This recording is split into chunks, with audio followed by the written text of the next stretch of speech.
ఎక్కడ వాళ్ళు అక్కడే కూర్చోవాలి. మనకి ధర్నాకి మధ్యాహ్నం వరకే పర్మిషన్ ఉంది కాబట్టి మీరందరూ దయచేసి కూర్చొని ఉపన్యాసాలు జాగ్రత్తగా వినాలి. వెళ్ళి మళ్ళా ఆశాలు రాని వాళ్ళకి కూడా చెప్పాలి. అధ్యక్షులు పోచమ్మ గారు ఇప్పటిదాకా మీకు చాలా విషయాలు వివరించినటువంటి మన యూనియన్ రాష్ట్ర కార్యదర్శి ధనలక్ష్మి గారు, వేదికపైన ఆఫీస్ బేరర్లు, వివిధ జిల్లాల నుంచి రాష్ట్ర వ్యాప్తంగా వచ్చిన మీ అందరికీ కూడా ఎంతో శ్రమపడి వచ్చారు.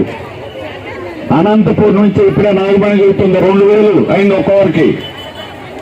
రాయలసీమ నుంచి ట్రాన్స్పోర్ట్ చాలా అయినా ఆ జిల్లా నుంచి 200 మంది ఒక్కొక్క 2000 చొప్పున పెట్టుకొని వచ్చారు. పార్వతీపురం, శ్రీకాకుళం, విజయనగరం దగ్గర నుంచి అనేక జిల్లాల నుంచి ఎంతో సమకూర్చినటువంటి మీ అందరికీ సిఐటి రాష్ట్ర కమిటీ రాష్ట్ర సభ్యులు 4 లక్షల మంది తరఫున మీ సంపూర్ణమైనటువంటి మద్దతు తెలియజేస్తా ఉన్నాం. మనందరూ CIT centre of Indian trade unions, మన సంఘం సిఐటి అనుబంధ సంఘం, స్కీమ్ వర్కర్స్, అంగన్వాడీ, మధ్యాహ్న భోజనం మన సిఐటి అనుబంధం, భారీ పరిశ్రమలు, విశాఖపట్నం స్టీల్ ప్లాంట్ లాంటి భారీ పరిశ్రమల దగ్గర నుంచి, మొక్కల వర్కర్స్ దగ్గర నుంచి, బిల్డింగ్ వర్కర్ల దగ్గర నుంచి మన సిఐటిలు రాష్ట్రంలో 4 లక్షల మంది ఉన్నారు. వారందరి తరఫున మీకు మద్దతు తెలియజేస్తా ఉన్నాం. మనం ఇప్పుడు దాకా సాధించి ఉన్న హక్కులన్నీ కూడా చెప్పారు ధనలక్ష్మి గారు. ఎన్నివల్ల వచ్చాయి, ఎందువల్ల వచ్చాయి మన హక్కులు? మీ కళ్ళచారు ఎలా వచ్చింది చెప్పారు ధనలక్ష్మి గారు. ఎలా వచ్చాయి? రాష్ట్రంలో 10,000 రూపాయలు సాధించుకోవడానికి మీ పోరాట ఫలితంగానే 10,000 రూపాయలు సాధించుకున్నారు. అందుకని మన పోరాటానికి మనం ఒక్కరే చాలా. ఈ ప్రభుత్వానికి ఒక రంగం అంటే లెక్కలేదు. అందుకని అవసరమైతే రాష్ట్రంలో ఉన్నటువంటి యావత్ కార్మిక వర్గాన్ని కూడా కదిలించగలిగిన శక్తి ఎవరికన్నా ఉందంటే అది సిఐటికి ఉంది. ఆ సిఐటి రాబోయే రోజుల్లో మన పోరాటాన్ని కత్తరిస్తాం, తీవ్రతరం చేస్తామని చెప్పడానికే వచ్చాం. ఈ రోజు వచ్చినటువంటిది ప్రభుత్వం 8 నెలల క్రితం ఇచ్చినటువంటి చెప్పిన రాసుకున్న మినిట్స్ జీవోలు ఇవ్వడం వరకు జీవోలు ఇవ్వమని అడుగుతున్నాం. చట్టాలు ఉన్నటువంటి వాటన్నింటినీ కనీస వేతనం అనేటువంటిది 26,000 రూపాయలని మనం చెప్పలా. ఎవరు చెప్పారు? కేంద్ర ప్రభుత్వం చెప్పింది. 7వ పే కమిషన్ ఇచ్చేటప్పుడు ఒక కుటుంబం బతకాలి అని అంటే కార్మికుడు గాని కార్మికురాలు గాని ఆ కుటుంబంలో ఉండేటువంటి 4 భార్య భర్త, ఇద్దరు పిల్లలు హాస్పిటల్ కాబట్టి ఒకరు తల్లిదండ్రులు, ఒకరు ఉంటే ఒకరిని చంపేయాలి, ఒకరు కలిపితే 4. ఈ 4కి ఆహారానికి ఎంత ఖర్చు అవుతుంది, బట్టల కోసం ఎంత ఖర్చు అవుతుంది, ఉండే ఇంటికి ఖర్చుగా ఎంత అవుతుంది, ఇవన్నీ లెక్కలు చేసి ప్రభుత్వం 26,000 అని చెప్పారు. మనం కూడా లెక్కలు తయారు చేశాం, మన లెక్కలు చూపించాం. ఆ రోజు మార్కెట్ బియ్యం 30 రూపాయలు ఉంటే 25 రూపాయలు చూపించారు వాళ్ళు. మార్కెట్ లో ఎంత ఉందో మనం చూపించాం. మన లెక్కల ప్రకారం 32,000 అయింది. ఓకే, మన లెక్కలు పక్కన పెడతాం. మీ లెక్కల ప్రకారం ఇలా 26,000 ఇవ్వండి అని అడుగుతున్నాం. ఇది తప్ప గొప్ప న్యాయం కాదా? అదే మనం అడుగుతున్న కనీస వేతనం 26,000 ఎందుకు అడుగుతున్నాం? చాలా మందికి 10,000 కదా, 26,000 ఇస్తారా, 20,000 ఇస్తారా, వాడు ఎంత ఇస్తాడనేది వాడికి చేతగాని ఇస్తాను. ఏమా డిఫరెన్స్ చేయకండి, డిఫరెన్స్ చేయకండి. మనిషి అనేవాళ్ళు ఎవరైనా అయితే ప్రపంచంలో అన్ని దేశాల్లో కూడా ఏదో కార్మిక వర్గం శ్రమ చేసే వాళ్ళంతా ఒక్కటే. శ్రమ చేసే వాళ్ళకి శ్రమకి గుర్తించాలి. శ్రమ చేస్తేనే ఈరోజు ఏదైనా ప్రతి వస్తువు తయారవుతుందంటే మన కట్టుకున్న బట్టలు, మన వేసుకునే చెప్పులు, ప్రతి వస్తువు ఉత్పత్తి చేస్తే కార్మికులు శ్రమ పడితేనే తయారవుతుంది. అట్లాంటి కార్మిక వర్గం తరఫున పనిచేసేటువంటి వాళ్ళు మనం.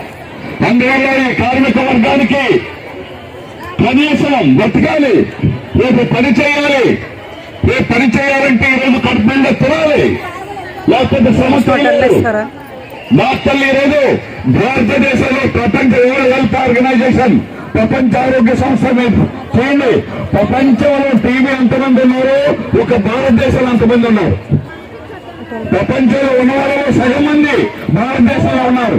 డాక్టర్ దగ్గరికి వెళ్తే ఏం చెప్తారు, మీరేం చెప్తారు, టీబీ మీద మీరు కౌన్సిలింగ్ చేస్తారు, ఏం చెప్తారు, రెస్ట్ తీసుకోండి, పని చేయొద్దు, రెస్ట్ తీసుకోండి, చేపలు తినండి, గుడ్డు తినండి, మాంసం తినండి, నెయ్యి వేసుకోండి. దాని వాసన కూడా పెంచాం.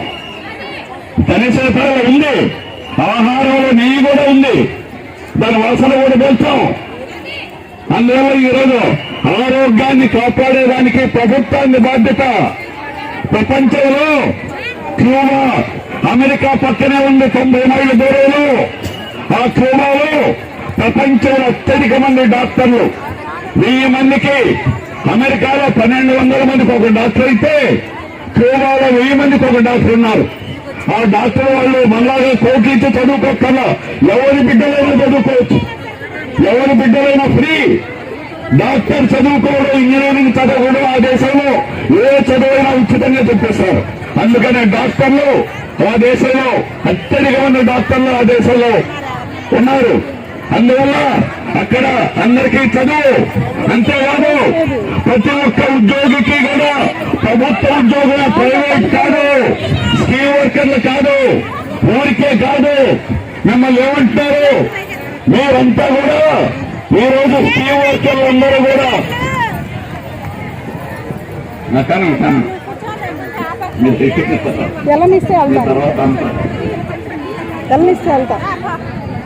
అయిపోదు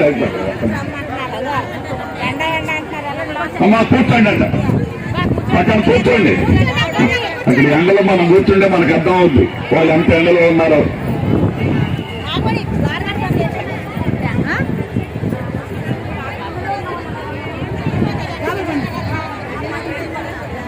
క్యూబా దేశం ఈరోజు మీరు ఎందుకంటే ఆలకించండి, చాలా ముఖ్యమైనది. కోవిడ్ టైంలో మీరు ప్రాణాలు పణంగా పెట్టి పనిచేశారు. మనమే కాదు, ఆ దేశం చిన్న దేశం. నేను ఆ దేశం 2016లో క్యూబా దేశం వెళ్ళాను. కోవిడ్ కాలంలో 54 దేశాలకు సహాయం చేశారు. 54 దేశాలకు చిన్న దేశం. డాక్టర్లు పంపించింది, మందులు ఉచితంగా ఇచ్చింది, అంత సహాయం చేసినటువంటి దేశం. అక్కడ ఎందుకు చెప్తున్నానంటే క్యూబా గురించి గుర్తుంచుకోండి. ఆరోగ్య కార్యకర్తలు ప్రతి ఒక్కరూ గుర్తుంచుకోవాల్సిన దేశం అది. అక్కడ అందరూ గవర్నమెంట్ ఉద్యోగులే, అందరూ గవర్నమెంట్ ఉద్యోగులే.